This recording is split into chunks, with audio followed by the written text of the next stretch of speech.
Hello friends, welcome back. It is the end of January and I thought I would just give you a little update on how we have done in our low spend January month. We had plenty of food. So really I would say this year I was the most successful at the kids not really complaining a whole lot. So I think I had just really stocked up over the months and we had enough to stay on budget with our low spend grocery month. So my budget was $350 and I spent exactly $350. So we had everything that we needed. I homemade a bunch of stuff. We bought some convenience items, which I don't typically do, but there was a little bit of room in the budget for that. I did not deplete my freezers of all the meat that we have in there. That was not the goal. I am, however, going to extend, just for myself, basically like a challenge to myself. I'm going to extend my pantry challenge for the first couple of weeks of February just to see if I can clean out some more stuff in the freezers and in the pantry that have been hanging out that really need to get used up. The rest of the family probably won't even notice.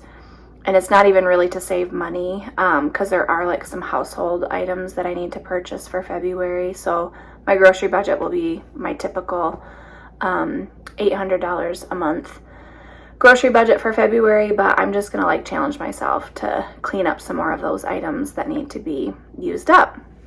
So I'm just looking at my budget here. We use Every Dollar from Dave Ramsey. We've only ever used the free version. It works perfectly well. I'm sure the premium version is nice, but we've only ever used the free. So eating out, we did not eat out at all except once. We had Culver's gift cards that we had gotten for Christmas, and so we went to Culver's, but no eating out means like no picking up fast food on the way home from wherever, no sit-down restaurants, no pizza delivery, like nothing.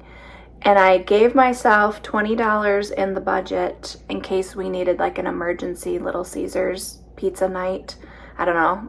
It's good to have an emergency in place, like if I got really sick or I don't know, I failed to thaw something out and there was nothing for people to pack and we were all going to be out, whatever.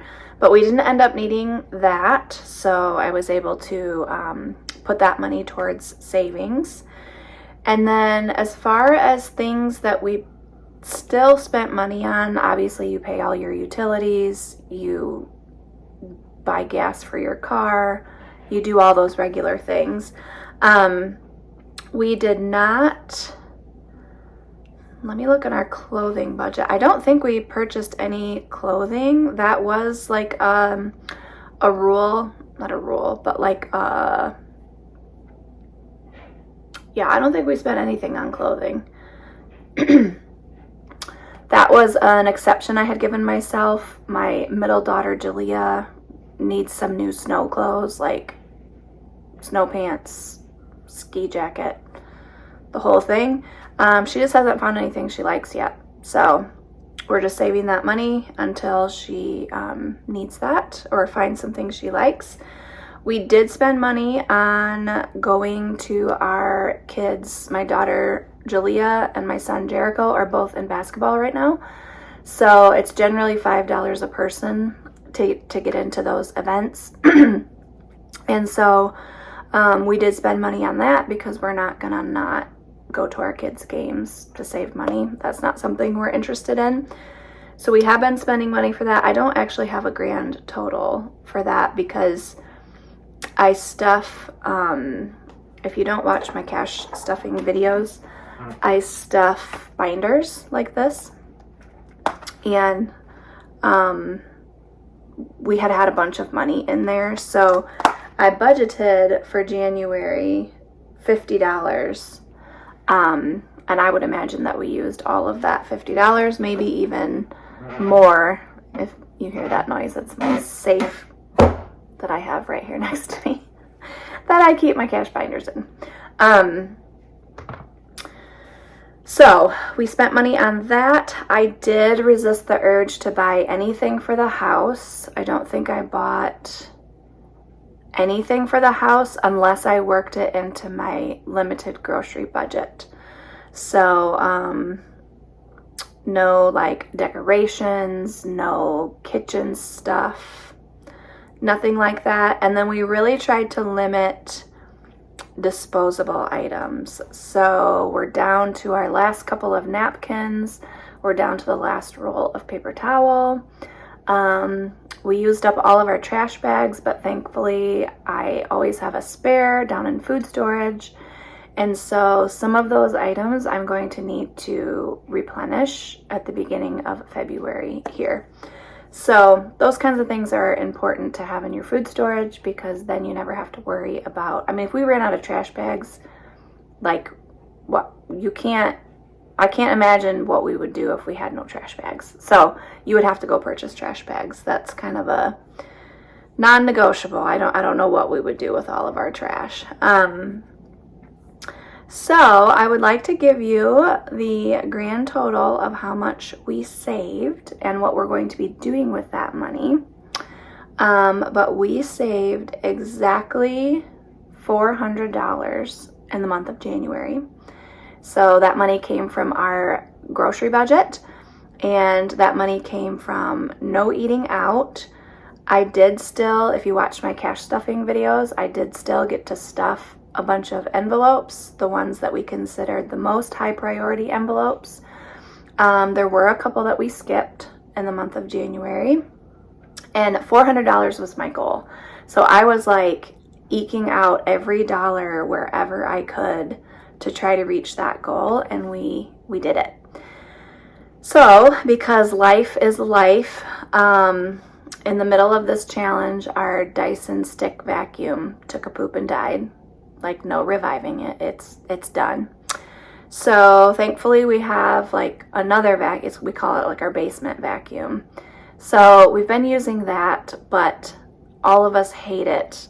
We're so used to the stick vacuum for like quick cleanups, like after meals and stuff, that to go drag out the big vacuum, plug it in, set it up, like we all hate it. So with almost $200 of that money, I am going to be buying a new stick vacuum. If I can remember when I'm editing this, I will pop a picture up of what I'm getting. I'm just going off of the recommendations of Go Clean Co. So she has a whole vacuum highlight bubble in her Instagram where she does like reviews of all stick vacuums. So I found a good one on Amazon. I think it's called Teneco is the brand or something. She recommends it. There was a good coupon for it, and so that brought the price down to right at $200. So I'm going to be getting that very soon. And then the other $200, I think we are going to, well, I know we're going to Florida for spring break. We're going to do it very cheaply. We're driving. We're staying with my parents. They just built a little tiny house. So we are staying there, and we're going to hang out at the pool and go to the beach. That's what we're going to do for a week. So I think the other $200 is going to be going into our vacation fund to help pay for gas for that trip.